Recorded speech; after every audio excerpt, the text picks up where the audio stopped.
Okay, ladies and gentlemen, I think it's 3:30 Brussels time. I'm Adam Stępień from Arctic Center of the University of Lapland. And I hope I'm being heard. Yes, at least by the panelists.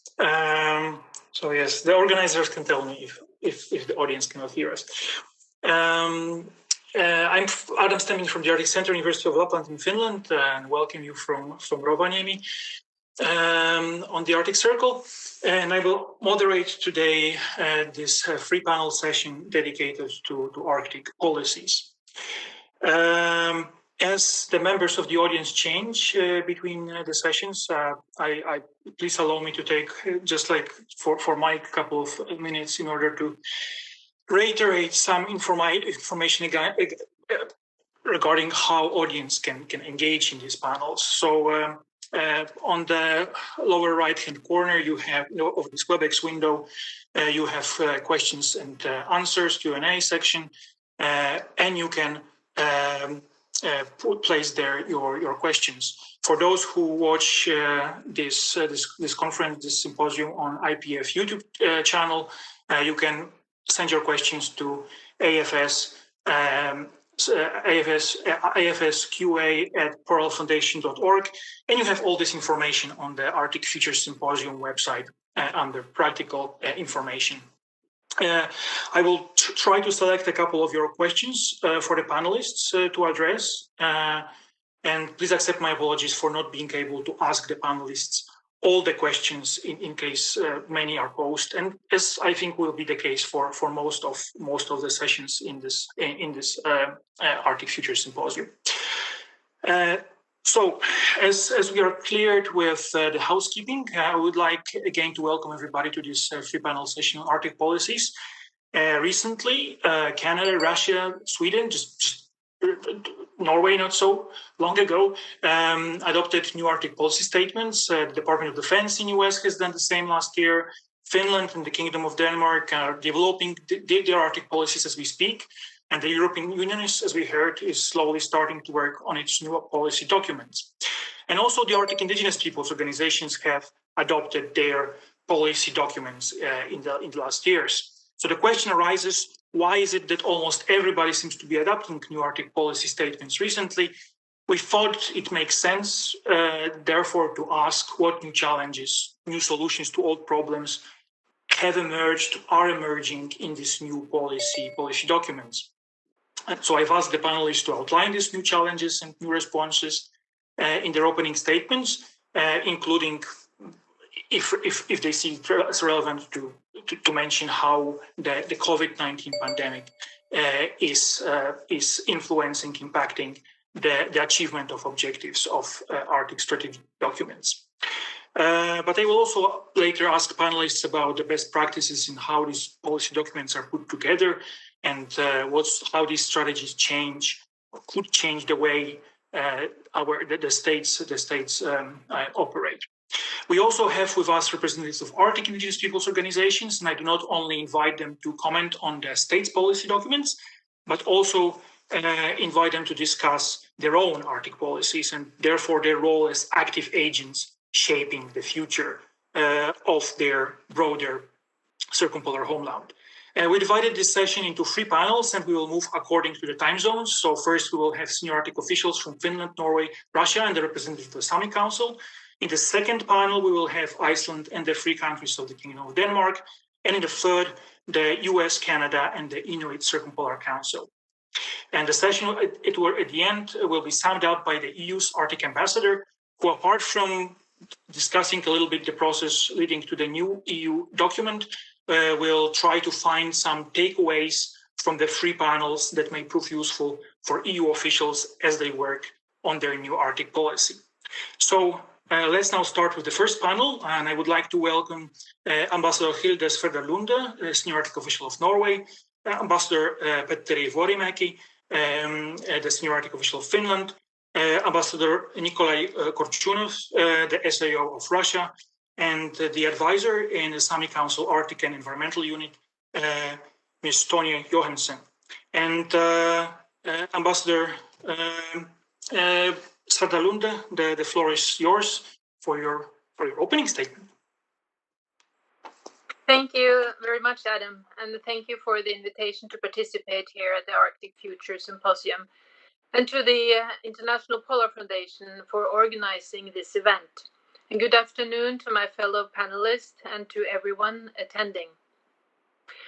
I'd like to start by mentioning that our foreign minister has already participated in the opening panel session on Arctic challenges, signifying the strategic importance of the Arctic to Norway, and that the EU is indeed an important partner on Arctic issues.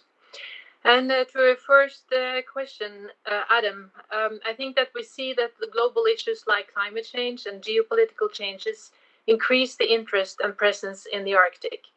So we need an updated understanding of the situation. As you mentioned, some countries have recently presented their updated Arctic strategies, and Norway presented a new white paper just a few days ago. Others are in the making, and of course we look forward to seeing EU's updated Arctic policy, and I appreciate that we had the opportunity to contribute with our perspectives. As the international interest in the Arctic increases, it is important to note that the region still remains a low-tension, high-cooperation area. International law is respected and multilateral cooperation is constructed. The Arctic Council remains the primary forum for Arctic governance. Its member states and the permanent participants have cooperated constructively for nearly 25 years on key issues like climate change, pollution, and preparedness for emergency situations. The practical importance of the cooperation has increased in recent years with valuable contributions from observers, not least from the European Union. The Arctic Council is still well functioning despite the pandemic situation, and I would like to commend the Icelandic chairmanship for keeping a steady course and making the most out of a challenging situation. The work that has started on increased regional coordination of marine issues and the Regional Action Plan for Marine Litter and Plastic Pollution are a good example of responsible actions of the Arctic states and the permanent participants to preserve and protect the Arctic Ocean areas. And we also, of course, look forward to cooperating with the incoming Russian chairmanship next year. The white paper newly presented to the Norwegian Parliament reaffirms our commitment to international cooperation in the Arctic based on respect for international law and existing multilateral framework. It states clearly that it's in our core interest to maintain good relations with our Arctic neighbors, and it addresses the domestic development in northern Norway. It is important to note that the Arctic is not a homogeneous region, and each Arctic country's situation and priorities are unique. Norwegian Arctic has relatively mild climate and is densely inhabited. Increased economic activity will be essential to develop the region's potential, and new technology and green solutions will contribute to sustainable future of the North. Notably also, foreign and domestic policies converge in the North. There is now more emphasis on economic growth, social development, infrastructure, and young people in this white paper than in previous ones. This is a deliberate strategic choice. Investing in the people living and working in the North is a crucial investment in Norway's security. The government will promote the further development of northern Norway as a strong and innovative region based on sustainable growth and resilient communities. The region has competitive advantages in areas such as ocean resources, tourism, energy, transport solutions, space, and food production. And we will make use of these advantages to develop them further for the benefit of the region and for the country as a whole. It is of particular importance that young people can complete their education, find relevant work opportunities, and continue to live in the North. The white paper has a strong focus on higher education, facilitating linkages between research and business, climate change, and infrastructure development. A dedicated youth panel was established to give input to the process on how to ensure that young people are still attracted to living in the north. My last point is the white paper's comprehensive and clear emphasis on climate and environment in the Arctic and the relevance of the Paris Agreement to cut emissions globally. With the goal of making Norway a low-emission society by 2050, the government will restructure the economy and invest in innovation and technology development. Norway will also continue assisting other countries in lowering their emissions, thus contributing to global emission cuts. Thank you. Thank you very much. And next we go to Finland and Ambassador Vuorimäki. And let's see if Finland retains its position as Arctic expert. Thank you very much, Adam. I'm not going to ask if you can hear me. I assume that you can, unless you start jumping up and down. Lovely to be here. Thank you for the invitation. I should say that as a Finn, I usually talk very slowly. But over the recent weeks, I've been thrown out from various different virtual meeting platforms. So I'm picking up being able to talk faster. It really focuses one mind when you're thrown out in the middle of your own intervention. That has happened 4 times in the last couple of weeks. Let me start. As regards to the European Union, I would just wish to express my appreciation to Ambassador Michael Mann and Raphael Coulet from DG Mare for their relentless work and input in the development of EU's new strategy. And I do look forward, we all here look forward to an ambitious policy update, and we remain convinced that the EU can play a major role inter alia in creating a new future-oriented jobs. With regard to Finland and our new strategy on Arctic policy, I have a slight disadvantage compared to my good friend and colleague Hilde, in that our strategy has not yet been approved. It's still in the making, and we are yet to receive ministerial level guidance. There's a broad intersectoral process which is led by our Prime Minister's office. We've been working very hard despite the difficult circumstances caused by the pandemic. All the ministries and various other stakeholders have been involved. We hope to get comments and guidance from the ministerial level in the next couple of weeks. Then we would launch a broad consultation process and hope to have the strategy in force in the early part of 2021. Our last strategy dates back to 2013 and the update of that strategy to 2016. And of course, many things have changed. Many things have changed in the Arctic, in Finland, in Europe, and in world. There's a considerable new level of international attention focusing on the region. And we want to have a strategy that can help us address the world of today and the future of tomorrow. What I can say that the new strategy will be much shorter, more focused, hopefully more straight to the point, and hopefully also easier to read and more useful for concrete action, which is to follow. Thus far, we've been able to identify 4 main priorities, ranging from environment, climate change, to the well-being of people, protection of the rights of the indigenous people. Thirdly, the research and business aspects, and then fourthly, infrastructure and the logistics. The first part, or the introductory part of the strategy, will also include a section on international context, in which we will endeavor to underline the need for Arctic cooperation, and we will strongly highlight the key role that the Arctic states and Finland, as one of the 8 Arctic states, and particularly the Arctic Council, which have been referred to in many of the previous interventions. These will be clearly recognized and underlined, as will the important role that the EU can play. With regard to the COVID-19 item that you raised, obviously that has changed a lot, and we don't even yet know all the changes that will come. I think the key challenge in the Arctic region is that much of the Arctic cooperation is about people. It is about people cooperating, the people meeting, and about people-to-people contacts. Of course, all these aspects have been put at risk by our inability to meet. Was it not for the pandemic, I think I would be sitting in Residence Palace in Brussels, as I've done over the past several years, talking to you, Paul.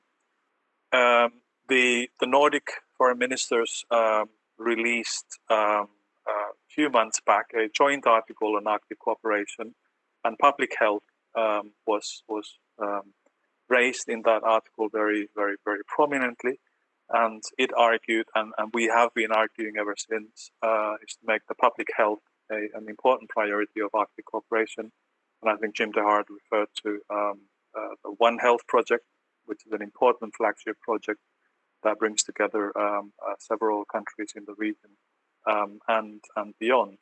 I think the public health is important because it's not only about this pandemic because of the thawing permafrost. It's also about all the other pandemics which unfortunately may come to us in the years to come. And I do, the last point that I want to make is that I do remain in my conviction that the Arctic Council is a well-functioning format of cooperation, also as regards addressing the public health concerns. And its value stems from the fact that it brings together the North American, Nordic, and Russian Arctic realities and experiences and challenges, and allows to share experiences and ideas and pool resources. There is a notable scientific expertise across all its working groups that could be tapped into. And of course, the indigenous people in the Arctic Council have from the international point of view, a unique and privileged role in the Arctic Council. And for all these reasons, I think the public health will and should and shall remain firmly on the Arctic Council's agenda, and I'm very happy that it also appears as one of the priorities of the incoming Russian chairmanship. Thank you, Adam. Thank you, Ambassador.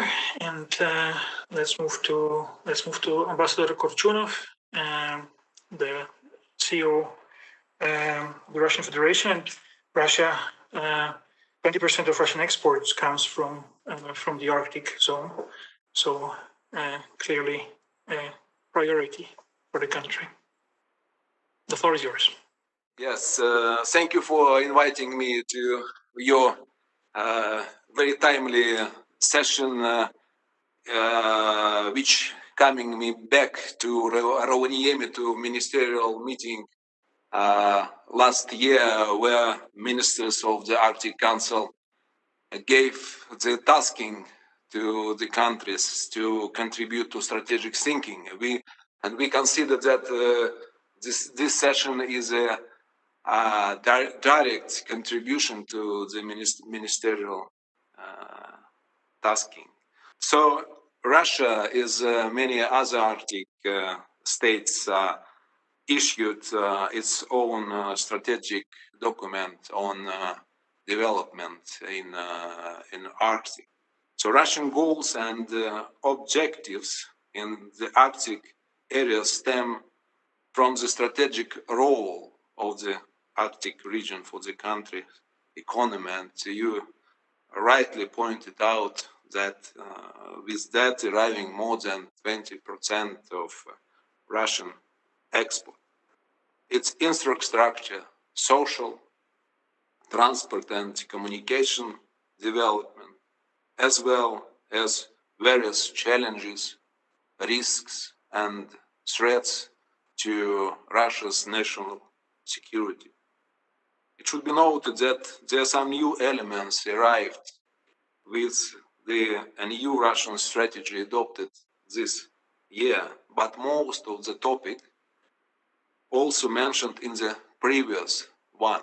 The main change is that is that horizon of the new strategy is 15 years. The old one is only 7. New strategy is taking into account the changing environment, not only the nature environment, but geopolitical one, new realities, and based on a platform of inclusive approach to the Arctic region with much bolder emphasis on a socio-economic development is the main prerequisite for improving of well-being and standard of living of the Arctic population, including indigenous people who are giving special attention to. Ensuring sustainable economic growth and environmental protection are also among the key priorities. A new element mentioned was a climate change, which is accelerating more than 2.5 faster in the Arctic than in the whole world, and that is mentioned in the Russian strategy. Another new element is the strengthening of institutions for the development of the Arctic region, as well as the establishment of the Ministry for Development of Arctic and Far East territories. The set of social issues is placed ahead of others. It's more detailed and contains a number of concrete goals and objectives. More concrete language in terms of development applied for the Northern Sea route as one of the elements of the development of the Russian Arctic zone. It includes tasking to create a container operator to ensure international and coastal transport in the waters of the Northern Sea route. In the field of economic development, the task is to establish a special economic zone to stimulate investment and economic activity through low taxes, other types of support, and co-financing instruments. That is already done. The special economic zone on the territory of 5 million square kilometers created. Another important task in terms of climate neutral economy is transition to the circular economy outlined in this document. Wider use of LNG in marine transport and for energy supply of settlement in high north. It also prescribes measures of adaptation to climate change. In contrast to the previous strategy, the new one refers to the growth of conflict potential in the Arctic, which requires constant improvement of military capabilities. The international section of the strategy become more comprehensive. In particular, it confirms Russia's commitment to multilateral cooperation in the region. The Arctic Council is mentioned twice. The strengthening of the Arctic Economic Council and cooperation within the Arctic Coast Guard Forum are also highlighted. The new strategy has a more specific, result-oriented nature and for the first time contains digital indicators that need to be achieved. For example, income growth, life expectancy, migration growth, unemployment rate, average salary, the share of household with broadband, etc. And of course, the issues of public health are also in the Arctic strategy, where among the risks and threats to the population mentioned is the transmission of the pathogens of particularly dangerous infectious diseases from abroad to the region. At the beginning of the COVID pandemic, Russia submitted a project on biosecurity to the Arctic Council. It's obvious that the region that is opening up for many activities and migration of different types needs right tools for detecting and effectively reflecting infectious diseases. Thank you for attention. I stand here. Thank you, Ambassador. And let's now move to Stępień and I think do we have Tonje with us? Yes, I'm here. Yes, let me start me and to Tonje Johansen from the Sami Council's Arctic and Environment Unit. And the floor is yours. Thank you, Adam, and thank you for this opportunity to participate in the Arctic Future Symposium. I have a bit of a bad connection, so please let me know if you can't hear me. So, in 2019, the Sami Council published our first Arctic strategy. And even though we are an NGO, we saw the need for adopting our own strategy as the interest in the Arctic has increased dramatically in the last few decades. And it has also become an established practice that the Arctic states develop their own Arctic strategies and policies. So with this and the increasing interests by non-Arctic states, we experienced that our work became more and more influenced by other states' interests, as many non-Arctic states contacted us when they were developing their Arctic policies, and we had to react on their work. By adopting our own Arctic strategy, we have set our own agenda and we have prioritized our own needs first. Now states that wonder what the Sami people want with the Arctic, they can just read our strategy.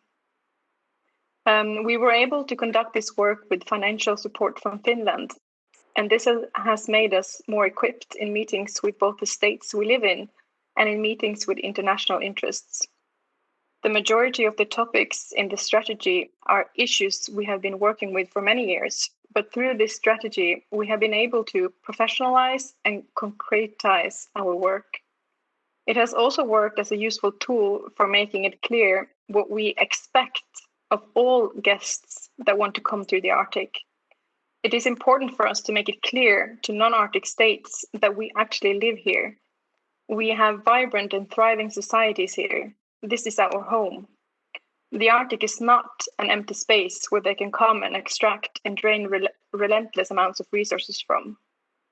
We also believe it is a useful tool for the states that the Sami people live in when they are developing their Arctic strategies. As the indigenous people of the European Arctic, we expect that the states, Norway, Finland, Russia, and Sweden, respect our rights as indigenous people when conducting activities in the Arctic. We also expect that we're not only listened to, because everyone can be listened to, but we expect that our voices, needs, and rights are an important part of their Arctic policies. I do not have time to go into depth on all of the topics in our Arctic strategy, but I would like to highlight one of them, as it is at the core of all our work, and that's ensuring the right to choose. The Sami people have the right to self-determination. That includes the right to determine and develop priorities and strategies for the development of use of land and other resources in Sápmi. In all of our work, we are advocating for the right of indigenous peoples to give or withhold their free, prior, and informed consent before activities being established and developed on indigenous land. When it comes to the topics in our Arctic strategies, the other topics, they range from climate change and environmental protection, Sami indigenous knowledge and science, resource development on Sami land, economic growth, and culture and language. So if the audience or the other panelists have questions regarding them, feel free to ask them during the session. And I would like to spend my last few minutes talking about the Sami cross-border lifestyle. As we have, until the COVID-19 pandemic, had very few restrictions on our border crossings, with the exception of the Russian border. But even with the Russian border, we have been able to visit and participate in Sami activities in all of the 4 countries we reside in. However, with the countries closing their borders now, in one way or another, it has been a difficult time for the Sami people. It has also made it difficult for the Sami Council to conduct our work and to continue working for our goal for a Sami society where our economy, language, and culture are not hindered by state borders. We do understand the necessity to close the borders in a forum to prevent the spread of the virus. However, it has highlighted how much cross-border communication our culture is dependent on.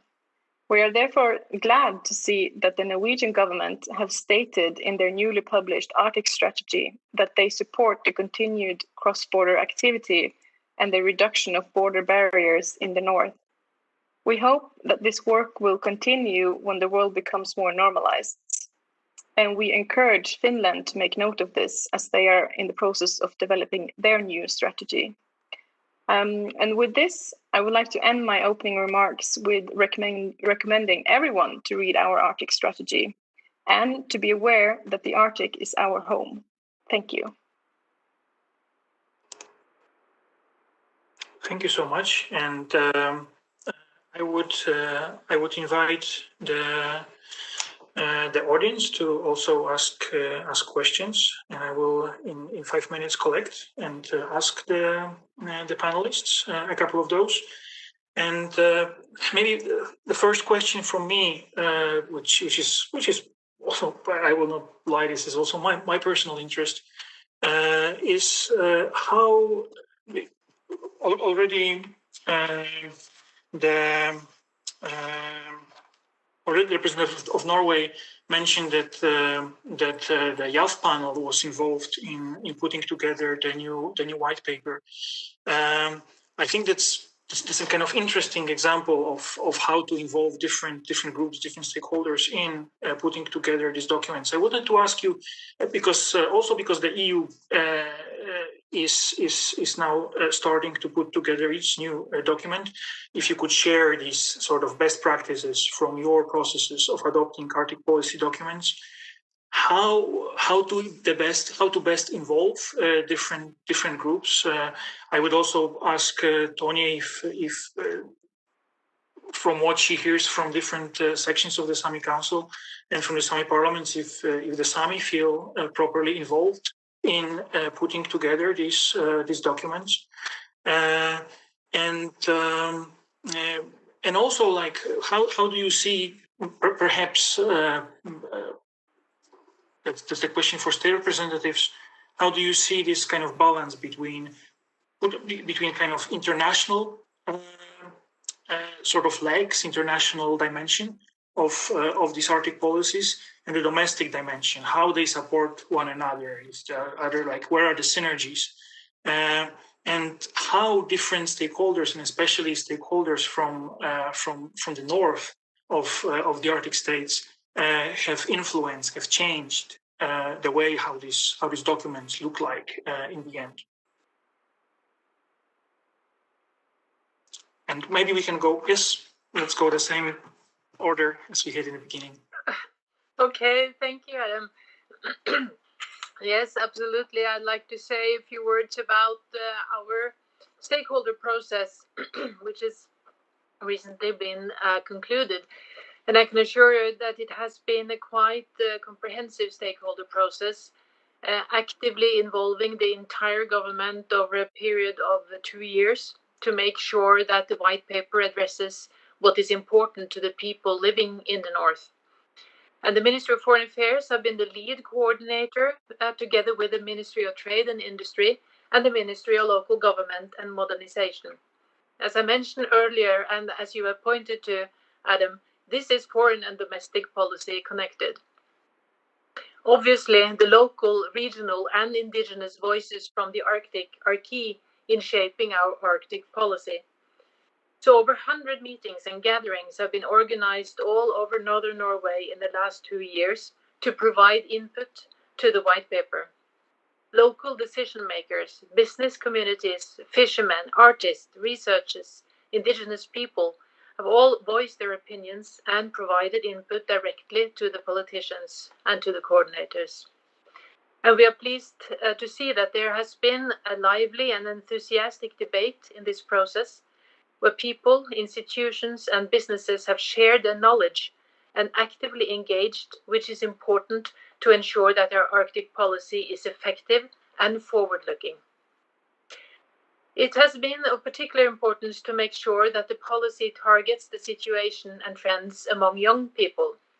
As you mentioned, Adam, to this end, a dedicated youth panel was established, and it has provided honest, insightful input on how to best ensure that young people are still attracted to living in the North.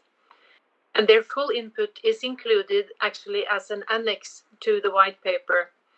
There is already an English translation of this input that is available digitally. The rest of the strategy, there will be a summarize in English in January, as far as I heard. But back to the youth panel. The main recommendation from the youth panel is that young people should participate in debates and in decision making. And also they would like better opportunities for education, sport, culture, job creation, and the promotion of indigenous languages. They also have emphasized the importance of international cooperation.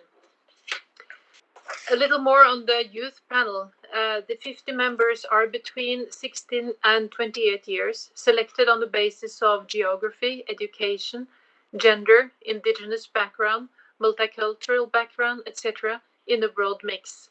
And their input has already led to concrete proposals in the white paper, such as more funding for sports activities, a new fund for young entrepreneurs, and notably the establishment of a new position as a High North coordinator, which will be dedicated to working on issues involving youth in the North. Just a few words on the foreign and domestic policy coming together. Adam, I would like to say that we see that there is an increase in interest also among young people to take part, to participate also in international cooperation. And we see this very much in the Barents Euro-Arctic cooperation, and in other activities that young people, and this is a good thing, the young people are getting more interested in international cooperation, and it creates much more synergies, I would say, between foreign and domestic policy, and including the situation and the connection between indigenous people in the North. Thank you. Thank you very much. Who would like to take up the question next? Maybe Petteri?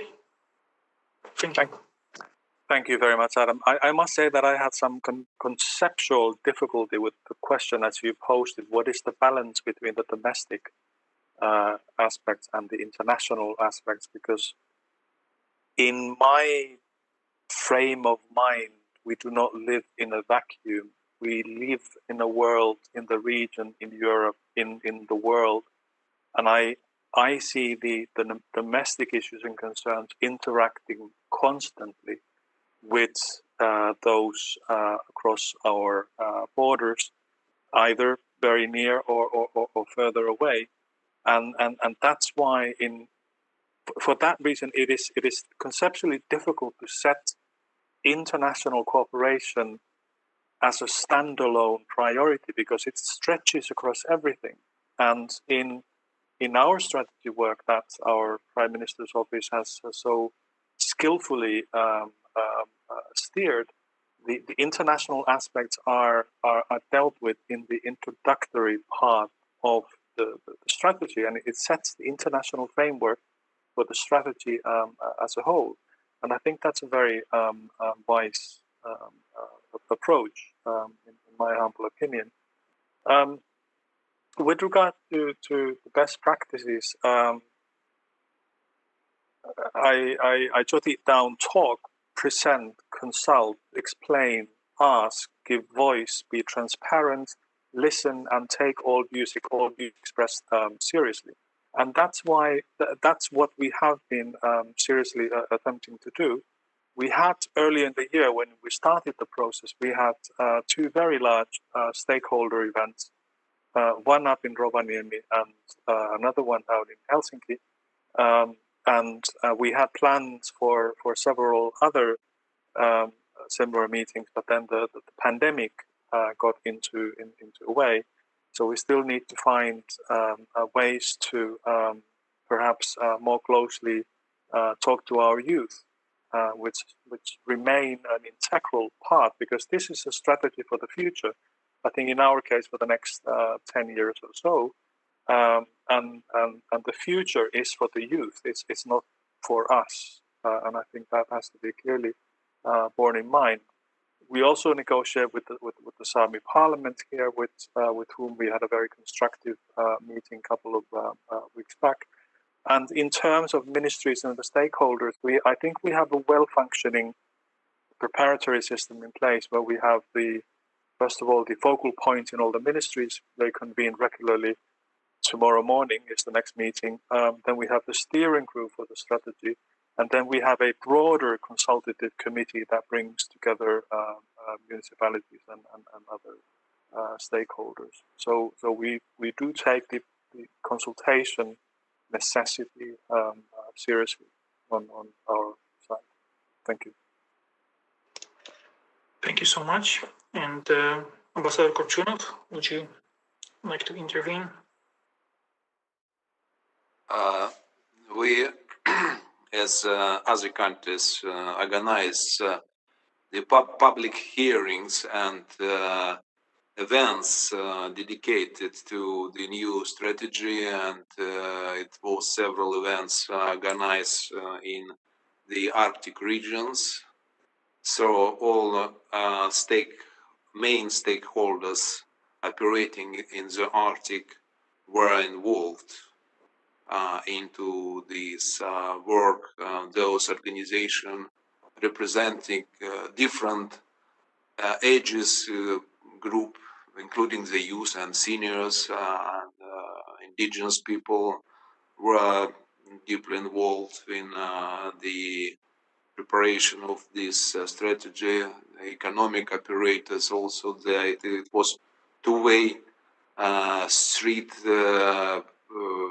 movement. All agencies to do with Arctic were also involved. So, and it was the very open process, and we are in the Ministry of Foreign Affairs responsible for external communication of the strategy, and the main strategies were elaborated, and the discussion organized by the Minister for Far East and Arctic Development, because they are responsible for internal strategy, but they are not acting separately. So that is the part of the same organ. So it is a two-way movement, and we also see the trend that Arctic is opening up for to the world, and becoming more and more accessible, and with that arriving goals and opportunities and threats and challenges, which we, as we think, Arctic states are not so well equipped in order to tackle all that in the most effective and efficient manner. That is why we envisage the much more important of international non-Arctic states role in our society, in our region, both geopolitically, economically, socially, in terms of transport, communications, and others. So it make us to cooperate more intensively, more systematic way, and that's why the chapter of a new strategy much more size, much more bigger in its size than the previous one, not only in terms of the text, but also in terms of political significance. Thank you.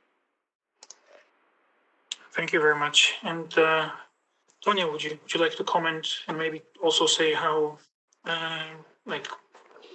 did you manage to put your strategy together with Sami being such a diverse group? Yeah, when we put together our Arctic strategy, we had an internal process first, because we are a grassroots organization with member organizations from all of the 4 countries. So we had communications with all of our member organizations, and we also had an open hearing process in Trondheim during the 100th year anniversary of the Sami political gathering in Trondheim in 2017. So we have had both the internal and also an open and transparent process on our Arctic strategy. And because we are a grassroots organization, we get feedback from our community continuously during our work. So we have we feel that our Arctic strategy is very well based on the wish of the Sami people in all of the 4 countries. And perhaps I could also comment on because you asked whether or not we are happy with the communication with the states when they are developing their Arctic strategies. And because we are split into 4 countries, the degree of the communication and the degree of how we can influence this Arctic strategies varies. But we feel that we have been heard to a certain degree in all of the countries. But I would perhaps say that the Sami parliament on the Norwegian side has the strongest sort of voice, or at least the strongest formalized organizational form. And we, both the Sami Parliament and we, the Sami Council, have been in talks with the Norwegian government when they developed their Arctic strategy.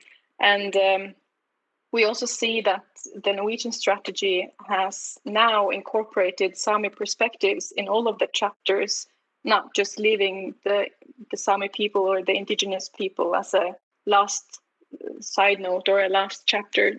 And we are very pleased with that, and we encourage Finland to also take note of this way of doing it, because everything that the states are doing in the Arctic are affecting us. We are an integrated part of all of the lives in the Arctic. But yeah, I would say that we are seeing a positive trend that the indigenous peoples and the Sami people are being more and more involved in the development of these Arctic strategies. So we are pleased with the trend, at least I could say. But of course, we also wish and work for that we can be allowed to decide ourselves to consent or not to consent to activities in the Arctic. And I would also like to note that it's very positive that all of the states have climate change and sustainable development as key issues in their Arctic strategies. But it's important for us to note that we hope that the states will go into conversations with the Sami communities in regards to sustainable development, because I think perhaps we have a bit different views on what are sustainable development. So I hope that the states will take the conversation with us. Yeah, thank you. Thank you so much. And we are allowed to have 5 minutes longer. And there are 2 very interesting questions, both somehow linking up to what the panelists mentioned. One is about whether or what do Arctic states and Arctic indigenous people think about the EU's regulatory influence in the Arctic region as a whole, not only in the European Arctic, as regards the kind of contributing to making of high standards, or kind of increasing the standards for Arctic developments, and that refers in general to the influence of other states in setting high standards for Arctic developments. The other question coming from Jan Dušik is regarding the climate change, which is in all the Arctic policies, in all the Arctic strategies.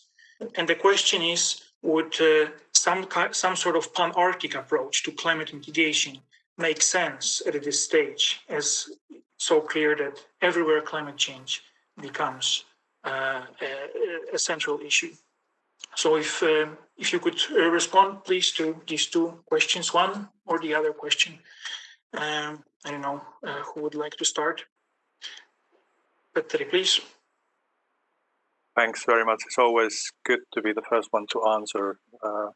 Otherwise, you run out of things to say. I just want to say to Tonje that we take very seriously cooperation, consultations, negotiations, and talking with the Sami people in this country in general, but in particular in the context of the strategy. As I said, we had negotiations with the Sami parliament, and the rights of indigenous peoples are very well reflected in the draft strategy as it now stands. As regards sustainable development, I would highlight the important role of the Sustainable Development Working Group of the Arctic Council, where we constantly talk with our Sami people friends. With regard to the question on the high standards, I mean, the European Union is an important global standard setter on many of the various issues. The standards that the European Union have adopted are the highest and most developed in the world. And obviously, we would wish to see the same standards then applicable also in the Arctic context. So for my part, I look forward to the role of the EU as a standard setter. Thank you. Thank you. Maybe Ambassador Korchunov, please. Thank you so much. It's rather difficult to say how European Union could influence the Arctic zone with putting more higher standard. I don't know what standard we are talking about. For example, we introduced several months ago a standard of responsibility of organization conducting its activities in high north, according to which it is the consultation with the indigenous people involved. They are living in this territory from at the beginning, from starting from the planning any kind of activities. So we, of course, welcome any approach which is useful and constructively contribute to the cooperation in high north. So that is no question about that. On Jan Dušik question, best regards to you, Jan. It was a long time ago I met you. So of course we tried in Rovaniemi to take a common position addressing the climate change related issue, but we will continue doing that within the Arctic Council, and hopefully we will be more successful in the next ministerial meeting to come in Reykjavik. Thank you. Thank you. Would you have some comments, Hilde? Yes, thank you. Sorry, I don't have raise the hand function on my mobile phone. So I just like a very very quick comment that we are cooperating closely with the European Union on climate issues, and we will do our part in fulfilling the European Green Deal. and we work to develop the ambition common rules and standards. We are an EEA country, so we also adopt the standards of the European Union in a wide range of areas. And we will work actively to promote sustainable mobility, produce and provide clean and affordable energy, and develop and share climate-friendly technologies, and to promote an inclusive green transition throughout Europe. And we think also the high level of ambitions of the European Green Deal will be a collective effort and will be quite effective also in the Arctic. Thank you. Thank you. And Tonya, would you like to have the last word in this panel? Yes. I would just like to say that we are looking forward to cooperating with the EU on their work on this, and we think it's important that the EU has a clear strategy for these issues. And the EU can be since it's so many countries, they have a great influence on the environment and the policies made in the Arctic. And then I would just like to finish off with saying that we are very very pleased with the process that the Finland has done with including the Sami voices in their process of developing their Arctic strategy, and this is a very positive development from the countries that we live in, and we are also very much looking forward to cooperating further with Russia when they take over the chairmanship in the Arctic Council, as we have seen what they are going to work with. And we see that sustainable development and Indigenous people's livelihoods are very much, very much on their priority list. So we are looking forward to cooperating further with them. And I agree with Finland that the Sustainable Development Working Group in the Arctic Council is a very important place to work on these issues, both in regards of Indigenous people, but also in the environment. So yeah, thank you.